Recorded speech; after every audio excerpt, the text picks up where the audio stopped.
Una vez más, guerra.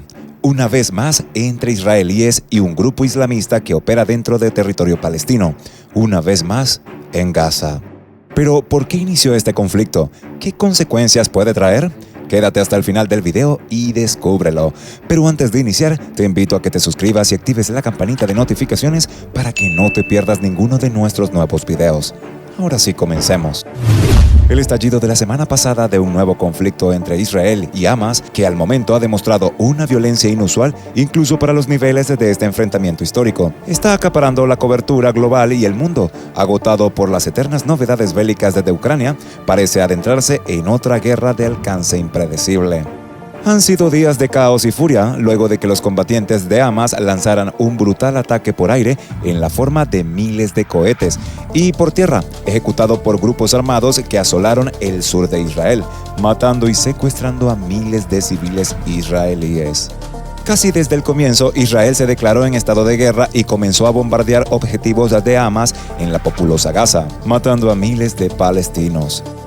2 días después del ataque, las fuerzas de defensa de Israel dijeron haber finalmente retomado el control de las comunidades israelíes en torno a Gaza, que fueron atacadas por la guerra, que el primer ministro Benjamin Netanyahu auguró será larga y difícil.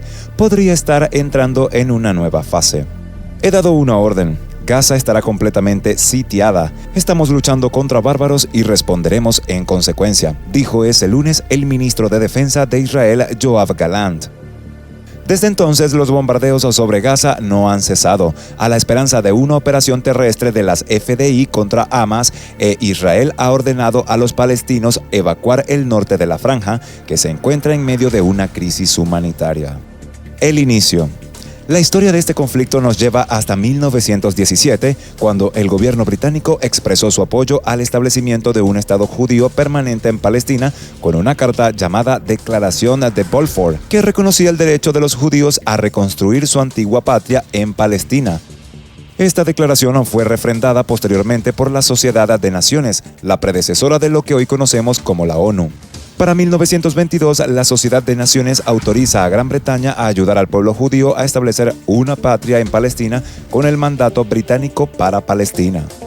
Pero la declaración de Balfour no decía nada sobre la población árabe autóctona, excepto una referencia al respeto de los derechos civiles y religiosos y, desde luego, no mencionaba ninguna aspiración nacional que pudieran tener los árabes. Lejos de crear un ambiente pacífico y resolver los conflictos por la tierra, entre 1936 y 1939, la tensión entre árabes y colonos judíos condujo a disturbios. En 1937, a raíz de estos disturbios, una comisión británica publica un informe recomendando la partición de Israel en un estado árabe, un estado judío y una zona neutral para los lugares sagrados. Un año después, una comisión separada concluye que la partición planificada no es práctica y el plan se abandona. Las semillas de la conciencia nacional palestina brotaron en respuesta a la presencia colonial británica y a la creciente población judía, y en noviembre de 1947, las Naciones Unidas votaron a favor de la partición de Palestina en un estado árabe y otro judío, un momento decisivo para los palestinos que rechazaban la división de la disputada Tierra Santa. Para 1939 y hasta 1945 ocurrió la tragedia. Se liberó la Segunda Guerra Mundial en Europa y el Pacífico, y en ese contexto más de 6 millones de judíos murieron en el Holocausto. La creación del Estado de Israel. Las Naciones Unidas crearon el Estado de Israel en 1947 porque Gran Bretaña buscaba una salida de la región del Medio Oriente. Agotados sus recursos y energías por la Segunda Guerra Mundial, Londres ya no estaba interesada en asumir sus responsabilidades posteriores a la Primera Guerra Mundial como potencia mandataria para administrar el territorio.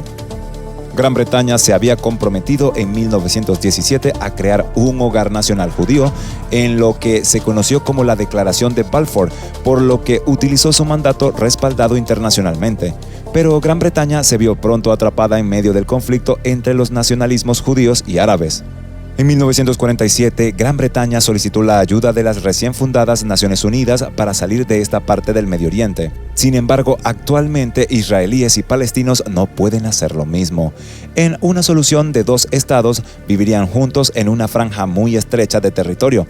Los estados medirán apenas 80 kilómetros de ancho desde el mar Mediterráneo hasta el río Jordán. Sin embargo, hay una lección fundamental de la votación de la ONU en 1947, es que lo perfecto no debe ser enemigo de lo bueno. Fue el pragmatismo de los defensores judíos lo que permitió su éxito. En 1947, la ONU pidió una solución de dos estados que dividiera la tierra entre judíos y árabes. Ninguna de las partes quedó plenamente satisfecha con este acuerdo, pero al menos respondía a algunas de sus preocupaciones. A pesar de que la resolución pedía la internacionalización de Jerusalén, la corriente principal de los sionistas aceptó lo que se conoció como el Plan de Partición. Aunque los críticos internos atacaron a este bando liderado por David Ben-Gurion y Chaim Weizmann, sus miembros demostraron un considerable coraje político y no se disuadieron. Por el contrario, el bando árabe consideraba injusto el plan de partición en su llamamiento a compartir el territorio, ya que creían que los sionistas no tenían ningún derecho sobre la tierra. Los sionistas aceptaron la mitad de la Gaza y, a pesar de que los árabes la atacaron el día de su nacimiento, Israel floreció. Como los árabes rechazaron su mitad de la Gaza, Palestina nunca nació. La creación del Estado de Israel no cayó bien en la región. Para mayo de 1948, las fuerzas de Egipto, Siria, Jordania, Irak y Líbano invaden, dando lugar a la primera de una serie de guerras árabe-israelíes. Al año siguiente se alcanzó un armisticio y es cuando la ribera occidental se separa de Israel para convertirse en territorio jordano y Gaza se designa como territorio egipcio. El armisticio está destinado a ser un arreglo temporal, un preludio de los tratados de paz permanentes. Gaza, en el centro. En el contexto de los acontecimientos generados por los acuerdos de Oslo en 1993, en 2003, el primer ministro israelí, Ariel Sharon, anunció una retirada planificada de las fuerzas y asentamientos israelíes en Gaza y la ribera occidental, que se concretó en 2005. Pero el gobierno autónomo palestino tuvo serios problemas controlando a Hamas, un grupo islamista palestino fundado en 1987 en Gaza y que, desde 1994, ha estado atentando contra Israel. En 1996, el gobierno autónomo palestino incluso calificó al grupo como terrorista, condenó sus ataques a Israel y detuvo a cientos de sus miembros. Tras el retiro de Israel de Gaza, estalló en 2006 una guerra civil entre Hamas y el partido Fatah, del presidente del gobierno autónomo palestino, Mahmoud Abbas, elegido en 2005. Este conflicto interno palestino terminó en 2007, con Hamas reteniendo el poder de facto en Gaza, que desde entonces vive una crisis humanitaria, pero continuó sin pausa con Israel, al que Hamas nunca dejó de atacar. La violencia entre Israel y Hamas escaló especialmente entre 2008 y 2009, en 2014 y en 2021, el último choque que dejó un saldo de 13 israelíes y 250 palestinos muertos antes de volver a estallar este sábado. La crisis actual. El 2023 ya estaba marcado, aún antes de la guerra, por una alta violencia en la región.